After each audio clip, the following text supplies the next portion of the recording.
வணக்கம், நான் உங்கள் ஆர்ஆர் கேபிட்டல் சதீஷ். 14/12/2023 தாறுமாறா ஏறக்கூடிய தங்க விலை, அதே மாதிரி ஜெட் வேகத்துல இந்திய பங்கு சந்தைகள் இருக்கு. இந்த செய்திகளோட சேர்த்து இன்னும் சுவாரஸ்யமான பல செய்திகளை நம்ம பார்க்க போறோம்.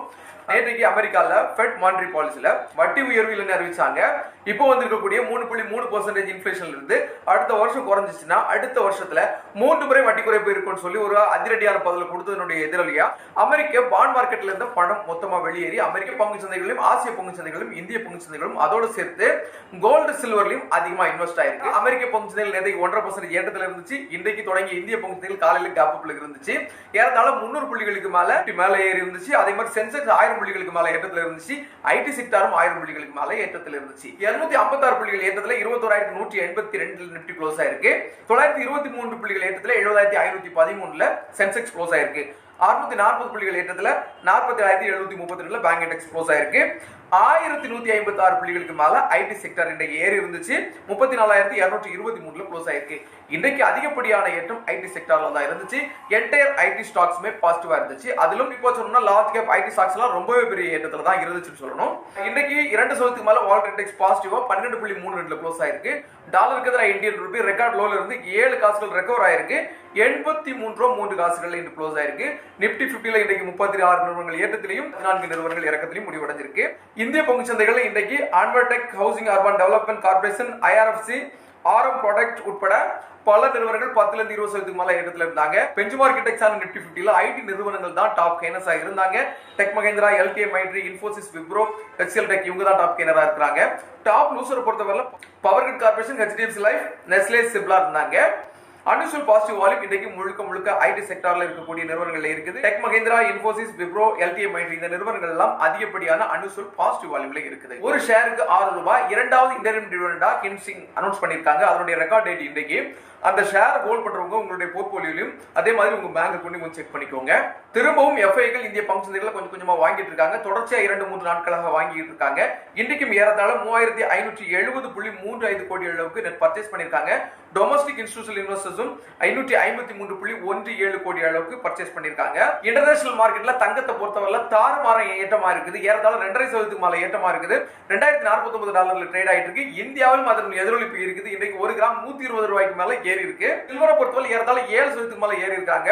1 கிலோவை நம்ம கம்பேர் பண்றோம், நேற்றைக்கு க்ளோஸ் ஆன விலையை விட 2500 ரூபாய் 1 கிலோக்கு விலை ஏறி 79500 ரூபாய்க்கு ட்ரேட் ஆயிட்டு இருக்கு. கச்சா எண்ணெயை பொறுத்தவரை 1.5% மேல ஏற்றத்துல இருக்காங்க.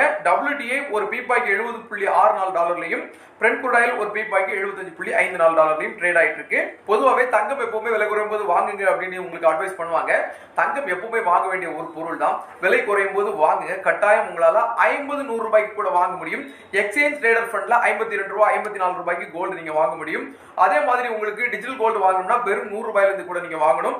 அந்த 100 ரூபாய்க்கு வாங்கக்கூடிய டிஜிட்டல் கோல்டுக்கு 3 ரூபாய் நீங்க ஜிஎஸ்டி பே பண்ணுங்கிறது தெரிஞ்சுக்கோங்க. இதை தவிர்த்து கோல்டு மியூச்சுவல் ஃபண்ட்களும் இருக்கு. விலை ஏறதை பார்த்து பயப்படாதீங்க. விலை குறையும் போதும் சரி ஏறும் போதும் சரி கொஞ்சம் கொஞ்சமா உங்களுடைய போர்ட்போலியோல நீங்க தங்கத்தை சேர்க்கிறது நல்ல விஷயமா தான் பார்க்கப்படுது. 50 ரூபாய் 100 ரூபாய் இருந்தா கூட தங்கத்தை சேர்க்க முடியுங்கிறத மறந்துடாதீங்க. இன்னைக்கு முக்கியமான செய்தி என்னன்னு பாத்தீங்கன்னா, அமெரிக்கால இன்ஃபிளேஷன் 3.3% வந்திருக்குன்னு சொல்லியிருந்தாங்க. ஏற்கனவே அவங்க 2% கீழே இன்ஃபிளேஷன் வரணுங்கிற ஒரு எதிர்பார்ப்புல இருக்கிறாங்க. அடுத்து வரக்கூடிய ஆண்டுல இந்த இன்ஃபிளேஷன் குறைஞ்சிச்சுன்னா நிச்சயமா 3 முறை வட்டி குறைப்பு இருக்குங்கிற மாதிரி பெடரல் ரிசர்வ் அறிவிச்சாங்க. அதன் எதிரொலியா பாண்ட் மார்க்கெட்டோட ஈல்டு வந்து 4% கீழே போச்சு. உடனே அங்க இருந்த பணம், பெரும்பான்மையான பணம் அமெரிக்க பங்கு சந்தைகளும் சரி, ஆசிய பசிபிக் பங்கு சந்தைகளும் இந்திய பங்கு சந்தைகளும் முதலீடாச்சு.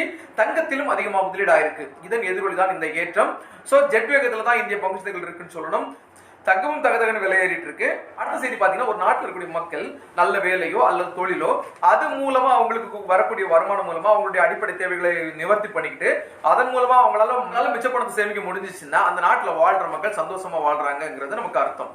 ஆனா அதே மக்கள் வேலை வாய்ப்பின்மையும் இல்ல, தொழில் வாய்ப்புகளும் இல்ல, செய்யற வேலைக்கு சரியான சம்பளமும் இல்ல, விலைவாசி பயங்கரமா ஏறி இருக்கு, தொழில் உற்பத்தி குறியீடு அதாவது ஜிடிபியினுடைய வீழ்ச்சி அதிகமா இருக்குன்னு சொன்னா என்ன கஷ்டப்படுவாங்க.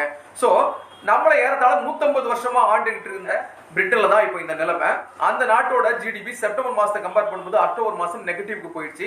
0.3% இருந்த அவங்க ஜிடிபி -0.2% சரிவடைஞ்சிருக்கு. இதன் எதிரொலியா அந்த நாடு ரெசிஷனுக்கு போயிருமோன்னு ஒரு அச்சத்துல இருக்கிறாங்க. கடந்த ஆண்டு அந்த நாடு ரெசிஷன்ல இருந்துச்சு.